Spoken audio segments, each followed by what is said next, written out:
വീട്ടിൽ ആ മനുഷ്യർ പൊട്ടിത്തെറിക്കുന്നതെല്ലാം കോപം കൊണ്ടാണെന്ന് തെറ്റിദ്ധരിക്കുന്നത് കേട്ടോ. ചിലപ്പോഴൊക്കെ അത് വേഷം മാറിയ സങ്കടമാണ്, മറച്ചുവെച്ച നിരാശയാണ്, ഉള്ളിൽ പേറുന്ന ചില ആദി പോലുമാണ്. ആൾട്ടർനേറ്റ് ബിഹേവിയർ എന്നൊക്കെയാണ് ഇതിനെ പറയുക.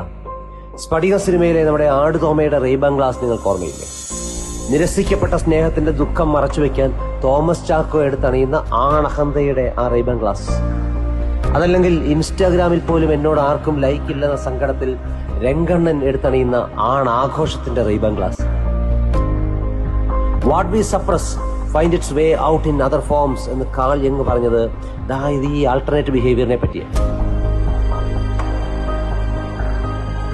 ഒന്ന് മനസ്സ് തുറന്നു നോക്കിയാൽ ആ കോപിക്കുന്ന മനുഷ്യരുടെ റെയ്ബാൻ ഗ്ലാസിന് പിന്നിൽ അവർ ഒളിച്ചു വെച്ച കണ്ണീര് കാണാം, മറച്ചുവെച്ച മുറിവുകൾ കാണാം, ഒറ്റപ്പെട്ടുവെന്ന തോന്നൽ കാണാം, ആരും മനസ്സിലാക്കുന്നില്ലെന്ന എന്റെ അധ്വാനം